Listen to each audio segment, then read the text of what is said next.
I'm not a very confrontational person. I like to resolve conflict peacefully or avoid conflict altogether.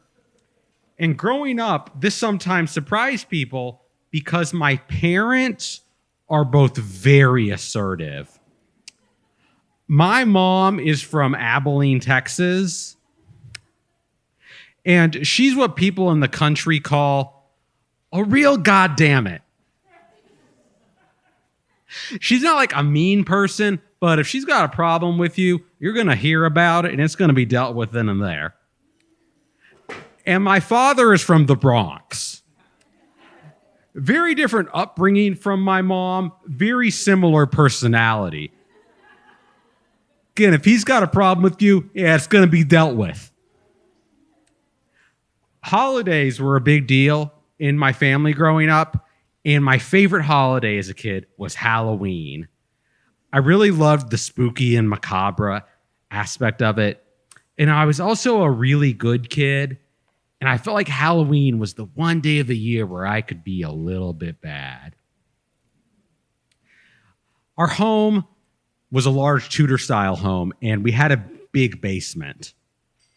And every year in October, we would take from that basement what was full. Basement was full of Halloween decorations, and me and my mom would, throughout the whole month, pull those decorations out and make our house spookier and spookier as we led up to Halloween.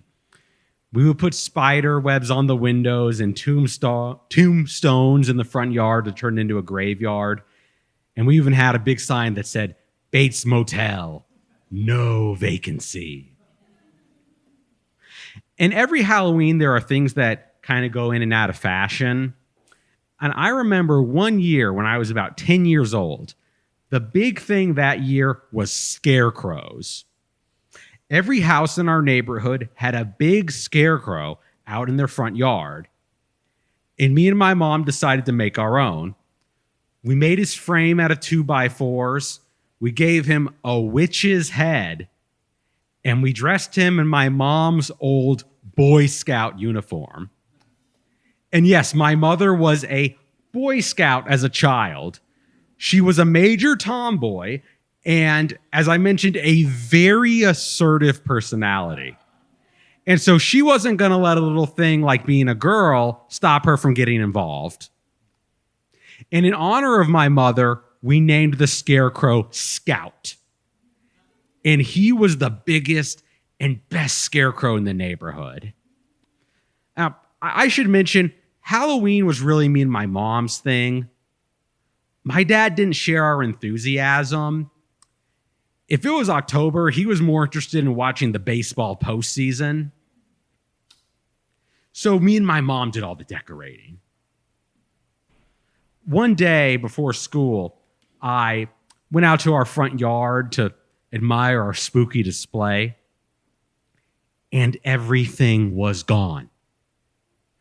The tombstones had been wrenched from the ground.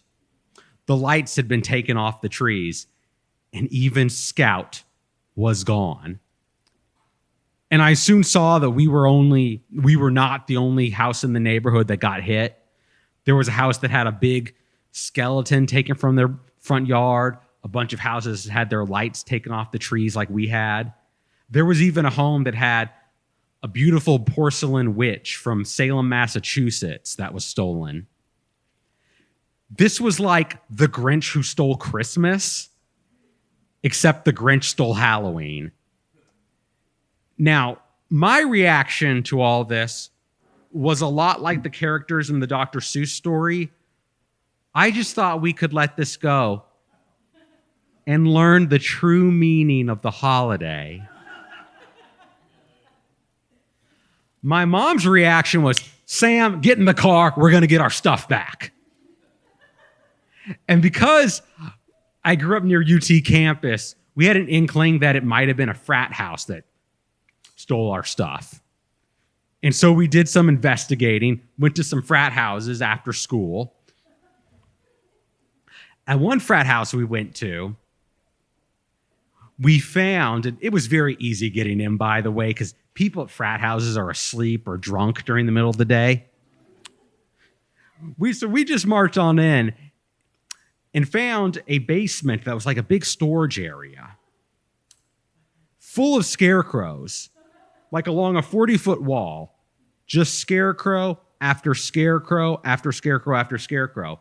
And each of them was unique. And you could tell they had been stolen because the stakes at the bottom of the scarecrow still had dirt on them from when they had been taken out of the ground.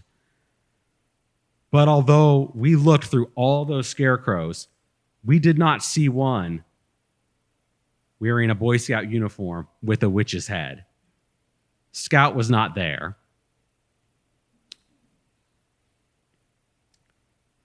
As we got closer to Halloween, we got more and more desperate. My mom was kind of leading the charge for the whole neighborhood for people who had had their Halloween decorations stolen. And about a week before Halloween, we heard from a neighbor that there was a huge Halloween frat party going on at the Fiji House. The Fiji House is one of the oldest and biggest frat houses in Austin. And so me and my mom were like, okay, we're crashing this party. And we decided to take my dad along because even though he didn't really care about Halloween, he did care about us. And he could see how invested we were in getting our stuff back.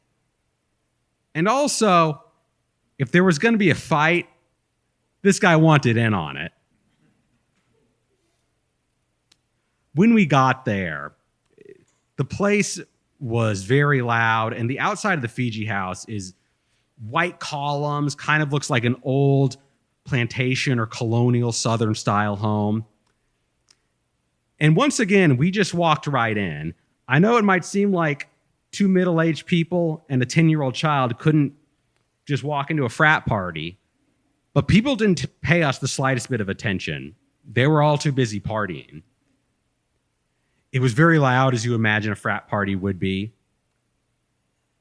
And as we were walking around, I saw a lot of things, werewolves and lights and things that looked like the things that came from our house, but could have also been purchased at a store. But then as I walked into the living room, which was the biggest room in the house and the main sort of party area, in the very center of the room, there was like a shrine. And in the middle of the shrine was a figure wearing a Boy Scout uniform with a witch's head. Scout was standing there in this position of reverence like he was Jesus up on the cross.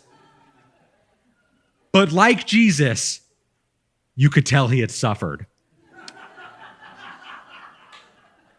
His head was twisted the wrong way. His innards, the plastic bags from Target that we had stuffed him with, were hanging out every which way. And one of his arms, his 2x4 arm, was hanging limply out of the socket, still with the little gloved hand we had put on at the end, dangling there.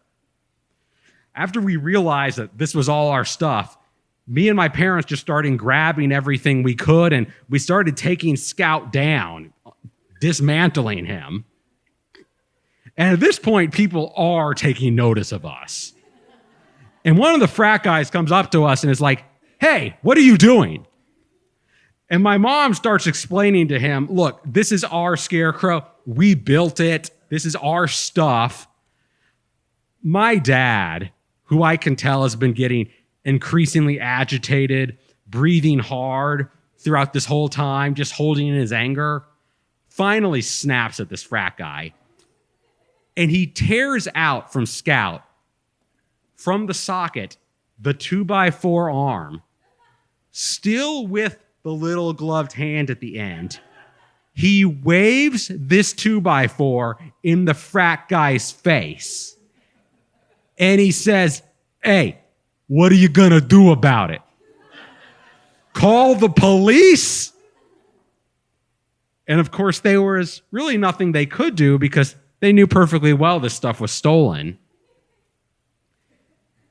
And so the three of us marched out of there carrying as much Halloween stuff as we could in triumph. Me, my mom, my dad, and the newest member of our family, Scout the Scarecrow.